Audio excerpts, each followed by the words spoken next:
Black hole ब्रह्मांड के गुरुत्वाकर्षण राक्षस हैं। वे इतने शक्तिशाली हैं कि कुछ भी, यहाँ तक कि प्रकाश भी, उनकी पकड़ से बच नहीं सकता। एक ब्लैक होल काफी खराब होता है, लेकिन यदि आप दो ब्लैक होल लेते हैं और उन्हें एक दूसरे में तोड़ देते हैं, वे आकार स्थान को स्वयं बदलने में सक्षम होंगे। उस विस्फोट से कितना खुश हूं, और क्या वह किसी तरह धरती तक पहुंच सका।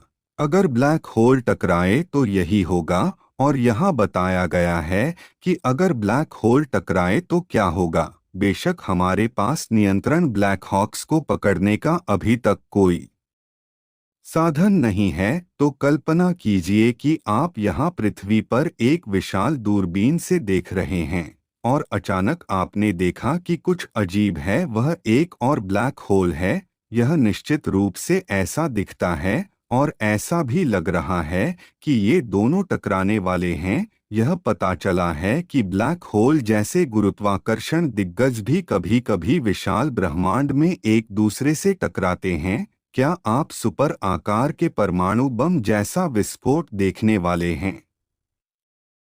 वास्तविकता थोड़ी निराशाजनक हो सकती है, लेकिन आप फिर भी नहीं चाहेंगे कि वह गैलेक्टिक बम आपके ग्रह के आसपास कहीं भी विस्फोट करे। यहाँ मेरे साथ रहें, क्योंकि यह समझने के लिए कि ब्लैक होल कैसे टकराते हैं, आपको खुद को थोड़े से सिद्धांत से लैस करने की आवश्यकता है। ब्लैक होल सभी आकृतियों और आकारों में आते हैं, और निश्चित रूप से टकराव की तीव्रता इस बात पर निर्भर करेगी कि कौन से ब्लैक होल या आपस में टकराते हैं।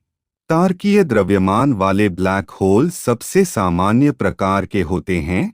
उनमें 20 सौर द्रव्यमान तक हो सकते हैं, लेकिन वे हमारे सूर्य की तुलना में व्यास में बहुत छोटे गोले में फिट होते हैं।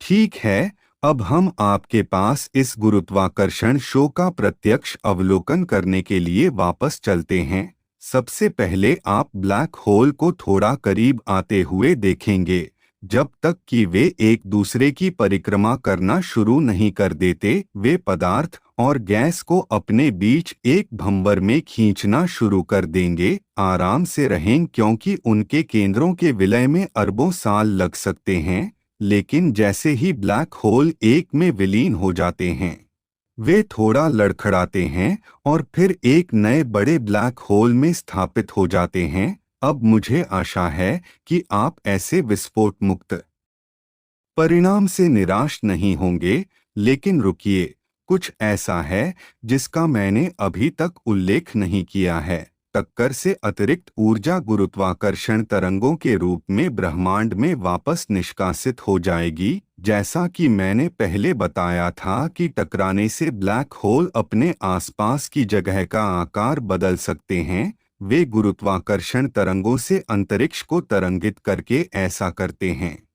अल्बर्ट आइंस्टीन ने 100 साल पहले गुरुत्वाकर्षण तरंगों की भविष्यवाणी की थी, लेकिन वैज्ञानिकों ने 2015 साल पहले तक उनका अवलोकन नहीं किया था। जब उन नत लेट गो गुरुत्वाकर्षण तरंग वेधशाला ने 8 साल के ऑपरेशन के बाद आखिरकार गुरुत्वाकर्षण तरंगों का पता लगाया।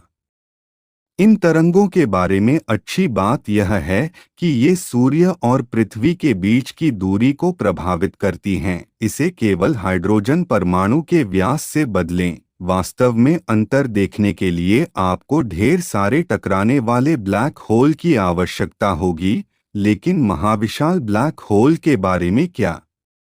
क्या इनकी टक्कर और भी विस्फोटक होगी? इन ब्लैक होल का द्रव्यमान हमारे बेटे के द्रव्यमान से कम सैकड़ों हजारों गुना अधिक है, लेकिन बात यह है कि वे शायद कभी भी सबसे टकराए भी नहीं, जब तक कि वे गुरुत्वाकर्षण संतुलन तक नहीं पहुंच जाते और अपनी अपनी कक्षाओं में स्थिर नहीं हो जाते। तब तक सुपरमैसिव दिग्गज एक दूसरे के करीब आ जाएंगे। लेकिन समीकरण के लिए एक और सुपरमैसिव ब्लैक होल में और उनमें से 3 गुरुत्वाकर्षण पैमाने पर टिप कर सकते हैं और अंत में एक विशाल ब्रह्मांडीय विस्फोट में नहीं बल्कि पूरे ब्रह्मांड में शक्तिशाली गुरुत्वाकर्षण तरंगों को भेजने वाले एक मूक विलय में टकरा सकते हैं। आप इस तथ्य के बावजूद जानते हैं कि ब्लैक होल